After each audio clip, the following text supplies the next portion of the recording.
Hi everyone, welcome back to TaraChessAcademy. In today's video, I wanted to show an epic game that I played. This is a 130 move game against a high-rated computer bot. And the bot was rated around 2250 on chess.com. And so let's get the game started. So we had this opening here. And this is a King's Indian setup from black. And here, this is sort of the Grunfeld setup, reverse Grunfeld setup. And this can also transpose into the Catalan. So if here there's something like e6, the idea of this setup is to just eventually play c4 as in the traditional mainline Catalan here, where there's a bunch of games in these lines. So this move order just delays c4 a little bit. And here after d6, b3, this is one of the two popular moves here. And, and we reached this position here, and already on d5, black had played a novelty because here black had wasted a tempo playing d6, d5. So I tried to take advantage of this slow play rather than playing d5 in one go here. So I played knight e5, bishop f5 was played, c4, putting pressure on the center, and now takes. And here, these captures on c6, usually this is like a typical idea. This sometimes will win a pawn, but that still isn't really the end of the line here, because there's counterplay for black here, and here b takes c4 is not possible because of the pin from the rook on b8. So here I had a few options here. Knight d2 was one option here, but I played knight c3, queen d6, and here we got to this position after c5, and black is threatening to capture the pawn on d4. So I played the pawn to d5, the natural move here, uh, maybe gaining some space here and defending this pawn with these three pieces. But here there was a nice tactical line that I missed here. So you can pause the video here and try to figure out what was the best, what was a nice sequence here that I could have played on the board. So here there's a few moves here. Knight a4 is apparently one of the engine's suggestions, and capturing on d4 like this. Um, so this move didn't really occur to me. But here there was even this move knight to d5, which looks impossible here because of the simple recapture. But here after d takes e5, the queen is opened up, and the bishop as well. So after the queen is forced to capture the pawn on c5, we have the series of trades here where white is at least it may be a slightly worse endgame, but definitely holdable. But instead of knight d5 here, I played pawn to d5, e5, queen d2. And so I gave up this pawn for the a5 pawn. And now knight g4.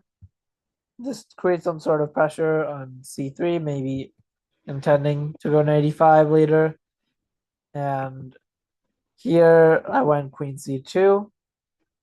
And already the white setup is sort of unharmonious here with the rook on a5. Black's pieces being well coordinated to attack this bishop. The knight on c3 also being under pressure. So there's a lot of tension in the position, but not in terms of the pawns, but the piece activity from black here. So I went queen c2 and rook fb8. Here, rook b1 would lose to bishop takes c3, where when I capture, here rook takes b1 is a back rank checkmate here after the queen is forced to capture, and white can only give up all their pieces and just have this back rank checkmate. So here, instead I played rook to a2, which is a fairly logical alternative. And here, apparently the best move is bishop a1, which is also sort of not a obvious move and retreating the bishop to the corner.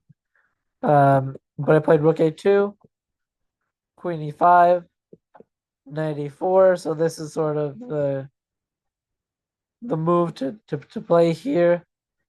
And now there's this attack on the queen that's been opened up. The knight is also looking at the c5 pawn.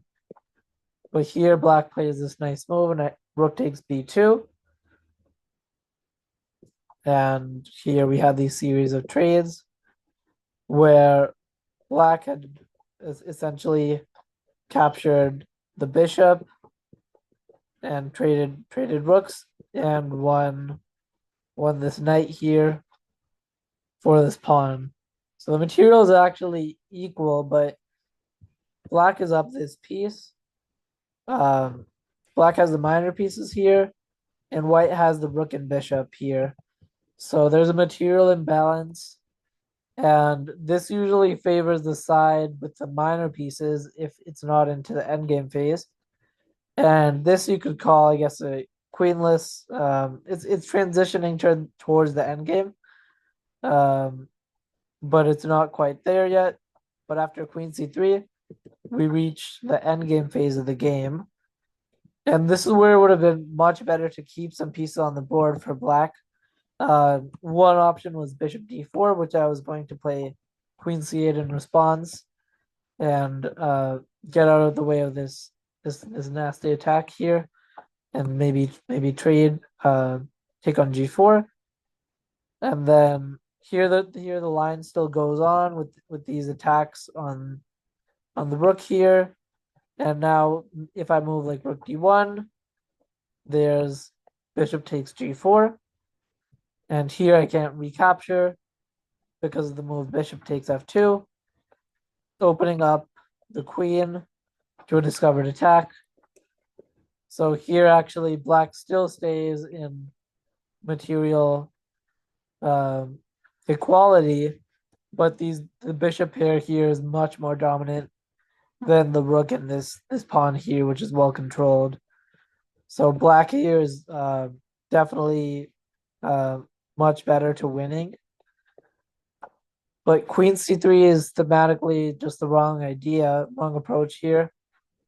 And this allows me to at least liquidate some of the pressure here.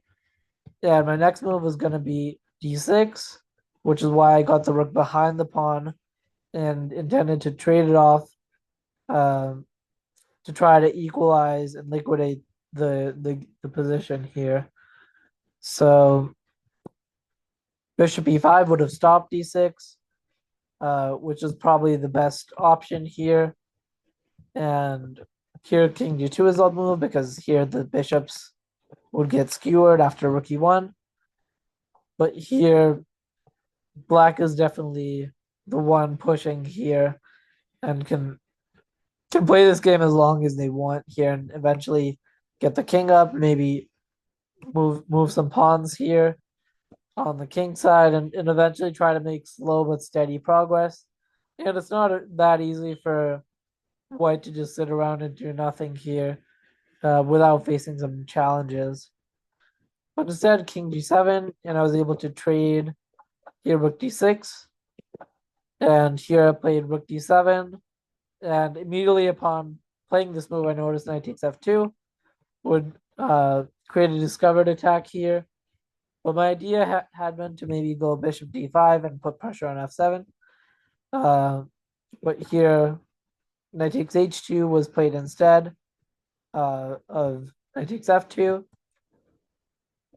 And here, knight f2 would have allowed the knight to just come back to g4. And the f2 pawn is probably an easier way to play this position. And now that the king has this diagonal open, it's not easy to get the king out. But here knight takes h2, and this eventually leads to this endgame, which is very critical to this game here. So this is already move 31. All the pieces have been major pieces have been traded off except for the rook, and black has two minor bishops and three pawns on both sides. So the likelihood is that um, if black just trades all their pawns, then this would just be a dead draw. But black will try to keep some pawns on the board and create some slow pressure here. And black is never going to be worse in this position with the two bishops, always having the opportunity to threaten some forks here. So f4, bishop d4. And already it's very important to not put the rook on the wrong square here because it would get skewered. So here I played f3, which is sort of just a protecting move, blocking this diagonal. g4 is never really an idea because the king can't get out here, and g4 is well defended here, so king g7. So essentially this phase of the game is just black shuffling around here. Nothing really happens here until here they start advancing their king up. And now f6 was played, which is a committal pawn move from black here. But here white the white position has nothing else to do except for just shuffling around here, trying to play a little bit actively, but not let black get too much of their play here. And so here just targeting the bishops a little bit. And black just really sort of just waits around here. And probably here is close to getting a threefold repetition. But black here declines and keeps playing on with f5. And this is again another critical pawn move here. So this guarantees that the game will go on for at least another 50 moves until there's a capture or another pawn move. So here the king is actually making some progress and getting towards the center. And the bishops are well placed here. King f2, and the king really just can't go too far away here, so bishop c7. And here already there was a very ingenious defense here that the engine suggested after the game here, which was to go king h3, which doesn't seem like a good move, to bishop takes f3. But the idea is to go king h4, king g5, get a lot of activity, and win this pawn, and have probably pretty good chances to draw this position like this. And here, black can't really create much play here. So if h4 takes, and so here, let me go back.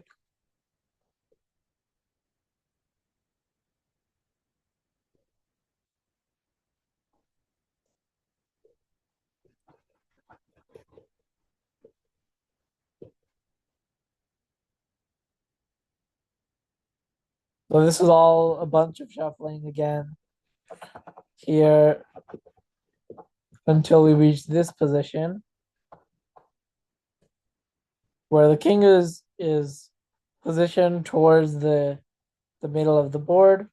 The bishops control important squares here, and this allows this forces the rook to go backwards because here the rook can't go to any of these squares here.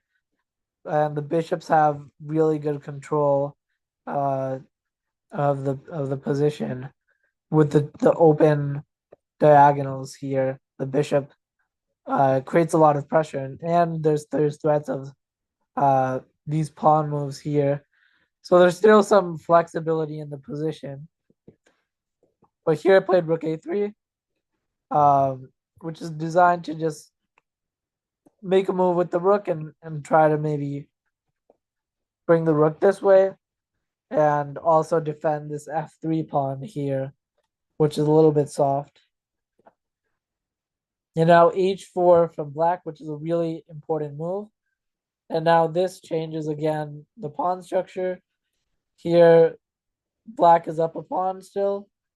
And here, they can still try to maybe bring the king in and play like king e6. Try to get the king towards the center if possible. And eventually try to make some progress here. But probably objectively here, this is still should be a draw, but white would have to play a little bit more accurately to hold the balance here. But here, bishop e3, and this fell to the idea I had after playing rook a5, which was to go h5 and soften up this g6 pawn, which is the only pawn protecting the f5 pawn here. And if I did this here with h5, the piece would get traded off and there would be no more danger in the position for me. And here I was able to capture. And at this point, black has several ways to just make an easy draw. But here I wanted to try to pose a little bit of pressure. There's no real risk anymore in the position with this extra pawn here, which I'll try to eventually push up the board slowly and try to promote it while activating my king here. So here we repeated once, and now I went f4, and this threatens to go rook h6, skewing the rook, king and the bishop here. So bishop a4, and the bishop's moved around here. So now, sort of poking here. Here the bishops obviously don't want to go to a square like c3. Here the only move would be to check, and already the king would start marching here, and the bishops would not be in the best placement. So there are some ways to misplay this, but if black plays pretty accurately, there shouldn't really be too much in the position because black at any point can give up one of their bishops for the pawn when we would have a rook versus a bishop, which is a known draw. So here f5, so I made this move here. Black keeps the pieces on the board. And now this is the only way to make progress here. But somewhat strangely, black didn't play king f7 and try to defend like this when there's no way for my king to get in without sort of getting off sides here. So king f7 wouldn't allow any entry, but king d8 which was a bit of a strange decision here, because even though even though the game is balanced objectively still with the same option to give up the bishop, here black is sort of threading dangerous territory and allowing possible possible mistakes to happen here. So here one example, here of course this would be a simple win of material with the bishop skewered like this. But there's other ways that black could lose this position if they're not too careful. But objectively it should be pretty straightforward. But I was just trying to pose a little bit of practical problems here to the opponent. And here this is where my immediate intention was to go f6, but I realized that they would just take and we'd eventually get to this endgame anyways. So I wanted to just play here rook c3 and now rook d3. And the idea was to get this move king c6 on the board so that I could push the king a little bit farther away from my promotion square and start marching this pawn up the board. So here f6, this actually blunders this check, which is winning a rook here. King to f7, bishop takes d3, and here, so it's white to play. And what was the move here that I played in this position? So you can pause the video, think for a few seconds, try to figure out what I played in this position. So here I played the move pawn takes e7, and surprisingly here there's no good way to stop this pawn from promoting, because here this diagonal is cut off by the king, this diagonal is controlled by my king, and there's no way to stop the pawn from promoting here. So here instead of king c6, king d6 was also an option. And after f6, here this is not allowed because the bishop is pinned, but black can give up the bishop and get to this position here. So I'll pause for a sip of water here.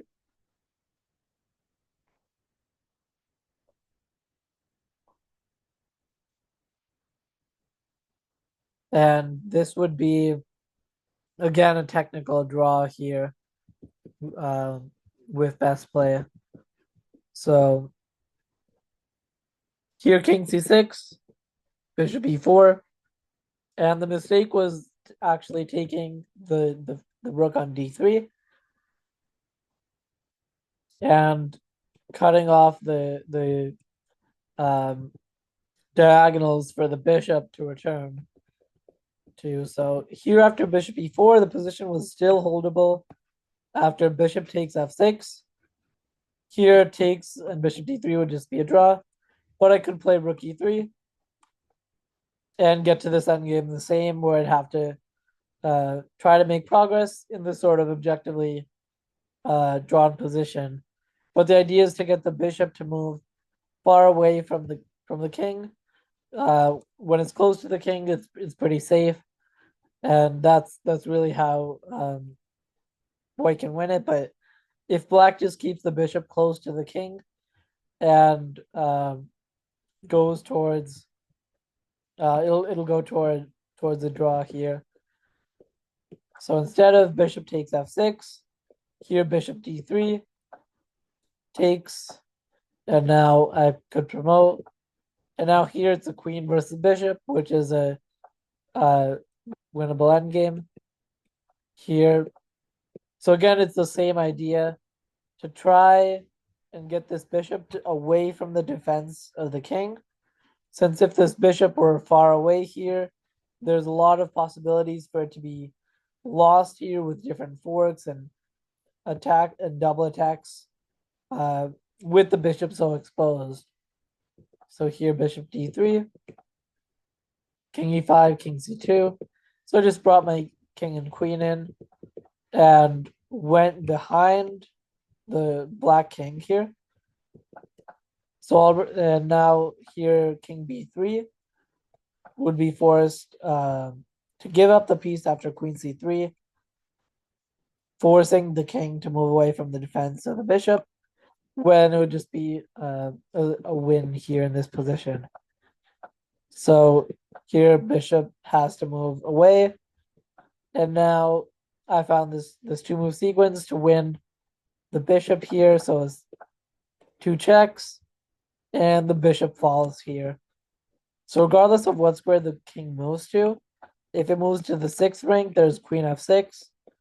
So any of these squares would be met with queen f6, winning the bishop. And here king a4 would fall to queen f4, double attack on the queen, double attack on the bishop and the king, and the bishop would fall, being a loose piece here on f1. So king c6, and now I just captured the bishop, and now the rest is just simple conversion here. And it's important not to play queen c7 and follow the king, because this would be a stalemate, controlling all of the possible squares for the king to go to without putting the king in a check here.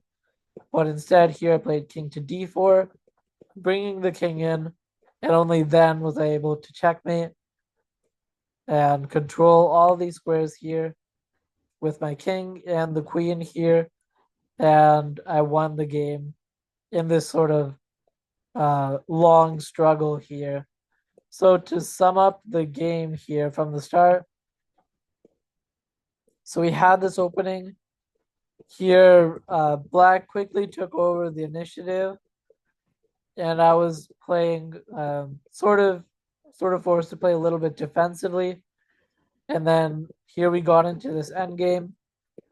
Here Black was better with the two bishops, and I had to defend for a very long time to get the computer to sort of get the position to a draw, because otherwise the computer would play this position on forever without offering any draws here. So I was shuffling around for this part of the game, and then we can skip here to when the pawns started moving. Here h4, and this was the last moment where Black could have tried for an advantage here by playing bishop to d2, and rook d5 is not a move because the bishop controls the d5 square. Here, stopping this fork, and I'd have to move the rook away, and the game would continue.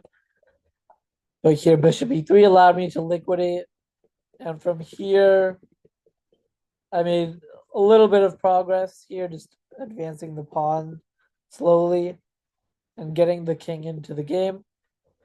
And here, this nice idea to give up the rook and promote this pawn here was good enough to get a win here, and checkmate here. On move 130, the game had finally ended. So I hope you enjoyed this video. Thanks for watching. I'll see you on my next video. Bye.